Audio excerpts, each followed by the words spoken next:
Hi, my name's Phil. I like talking about politics, and in this video I'd like to discuss the flurry of mainstream media platforming that Nigel Farage has been enjoying this week, and would like to ask a few questions, including just what he's after when he says that the Conservatives owe him for doing them favours. But the first thing I feel I should note is this. Nigel Farage has, of course, been available on television on a weekly basis for some time for anyone who wants to listen to his toxic prattle. He has his own show on GB News.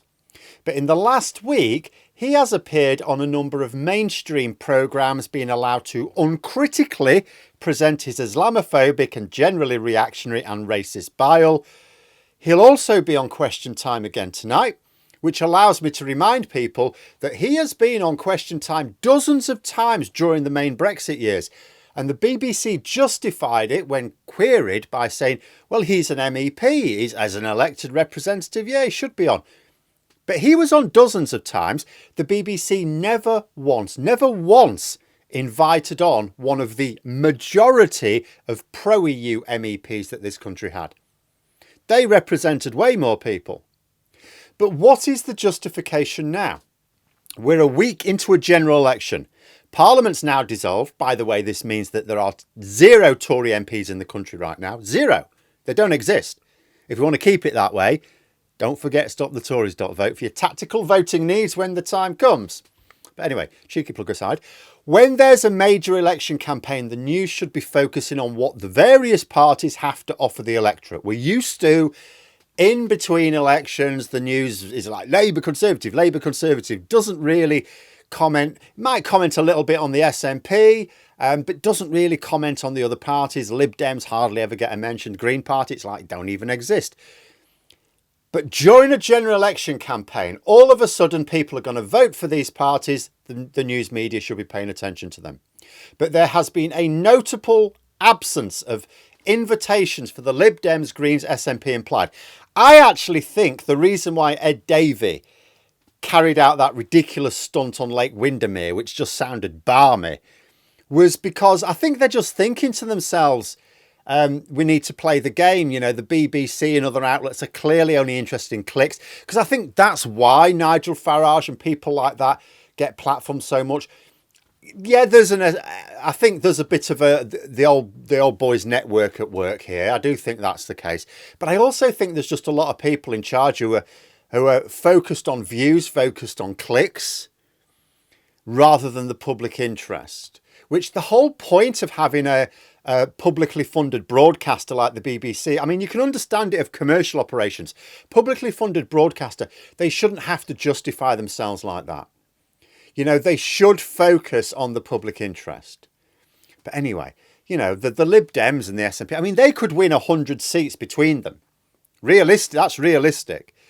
Together, they could easily end up with more seats than the Tories. Even the Lib Dems alone might end up with more if tactical voting really powers up. Where's their platform? Nigel Farage is not a candidate. He's not a party leader. He's not even talking about Reform UK when he goes on these shows, really, other than as a tangent. What he's saying probably aligns with the party, but that's only implied. He's not there to talk about policies, and he's not having his policies scrutinised anyway. He's just shooting his mouth off with views, because the BBC know it'll get clicks. They know it'll be passed around on social media, and that will be considered a success for them. Bad enough at any time, but during an election campaign, when there are a lot of people and groups who should be getting airtime, the first thing that should be dropped from the current affairs schedule should be loudmouths like this. And the Question Time lineup today is really disgusting. So it's taking place in Epsom, Surrey. Now, there's no representation from the Lib Dems on the panel. Yet, the Lib Dems stand a really good chance of winning that seat at the election. You know, the last MRP polls to come out show that it's actually quite a tight affair.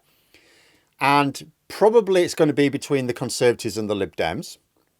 Now, if it weren't for the fact that, as I say, I think the reason the BBC does this is for the views and clicks, you would think they were trying to deliberately influence the outcome of the election. Because how bad does it look to have like a public forum, a public Q&A session in a constituency that's probably between the Conservatives and the Lib Dems, but where Labour are also going to get a decent chunk of the vote. The Conservatives get a representative there, Labour get a representative there, and the Lib Dems don't.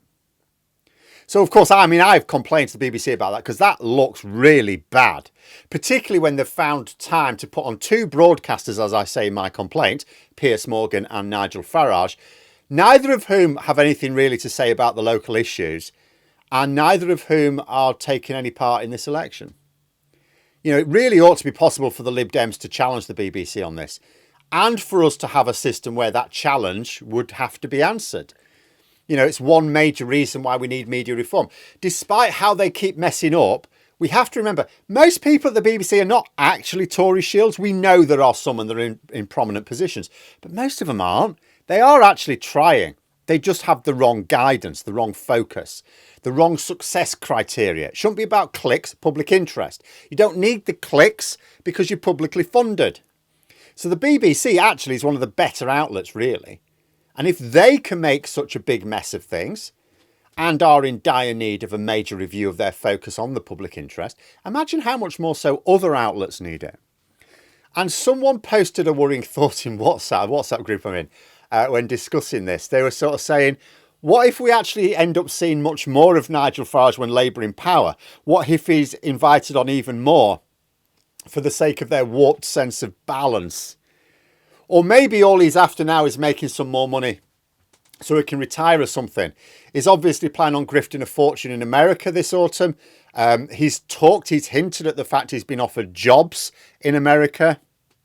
Maybe he's lying, you know, ever the grifter, ever the self-publicist. But maybe he's not. Maybe he'll just disappear over there and we can, you know, it can be someone else's problem. But in one of his interviews in the last week, Farage was talking about how the Conservatives should reward him.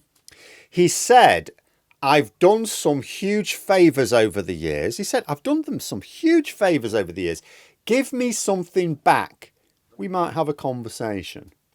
The conversation being about some sort of deal with the Conservative Party.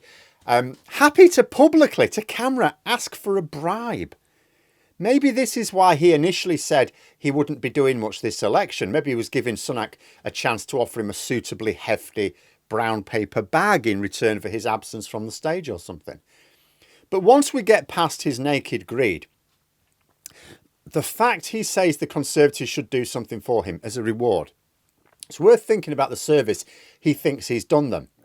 The Conservative Party, as a direct result of trying to counter Nigel Farage, first as leader of UKIP, then as leader of the Brexit Party, now as simply the club mascot for Reform UK, have engineered a situation whereby they have enacted policies which lead them to the position of being about 5 weeks away from their worst ever electoral defeat, because that seems baked in now. Lots of things can change in the next 5 weeks to improve the situation for the Tories. That is possible. But it would be a massive turnaround. If the Tories even managed to win 150 seats, that sounds implausibly optimistic right now. And yet that would still qualify as just about their worst result in 2 centuries. There is a greater chance that the Conservatives struggle to win about 100 seats, which would be by far and away their worst result in 2 centuries. In fact, unless there is a significant narrowing of the polls, they could well fall well short of 100. They could be beaten into 3rd place. Fear and appeasement of Nigel Farage by the Tories has put them in an existential crisis. They could conceivably be wiped out, in practical terms, I don't mean every MP, but in practical terms in July. Some favour he's done them. Still, it's the Tories' own fault, of course. They didn't have to. They had the credible option of dismissing UKIP as the cranks they are. They didn't have to be excessively worried about them. They still would have won in 2015 and then could have avoided digging themselves into the deep pit they now find themselves in. Responsible for a hard Brexit, which most already see is a lie, but which I have every expectation Labour will expose even more in government with a much more pro-EU focus. Only this tilt towards completely fantasy politics would have allowed them to select Liz Truss as leader when in government. Okay, They had Ian Duncan Smith, that was in opposition. So Liz, you could sort of imagine tilting to someone out of desperation when they've just lost in another election badly. But when they're actually in government, to select someone like this just should have been impossible. And that meant, of course, they destroyed their reputation for economic competence. And I cannot emphasise this enough. Even in 1997, when the Tories were given the biggest beating they'd suffered for 90 years, polling still showed that the public thought that the Conservatives were the best party for economic competence. So even in 1997, when people were definitely ready to get rid of the Tories, they still thought that John Major's Conservatives were more economically competent than Tony Blair and Gordon Brown's Labour would be. Now the public do not. They think Labour are much more competent with the economy than the Conservatives. That is totally new. And then, after deciding that they needed someone who believed in Brexit but wasn't certifiably insane, the Tories turned to Rishi Sunak. Someone who is sane and pragmatic, yes, but utterly clueless. This is where Nigel Farage has left the Tories. Their reputation shattered and flipping between insanity and incompetence. I've already started seeing articles coming out pondering which direction the Conservatives will move in after the election. Futile effort right now, because much of that depends on the scale of their defeat. It's entirely possible they could still win 150 seats. Can't rule it out. That's possible. They might only win 50. The opportunity is there to beat them down even further, but I think 50 is probably the best we can hope. So much depends on exactly how the results pan out for them in terms of their future direction. But what I will say, they will continue to choose between insanity and incompetence for a while yet, at least until they get sick of losing. They dug themselves into the sort of pit that you'd normally need an asteroid for, and Nigel Farage is the one who sold them the shovels. And he thinks they should reward him for it's fitting really, isn't it? After all, it's what grifters do. Lead you to ruin and then expect praise for it. But there we are. Those are my thoughts. If you enjoyed the video, please subscribe for further content and click the like button. You can also sign up for memberships if you'd like to support the channel further.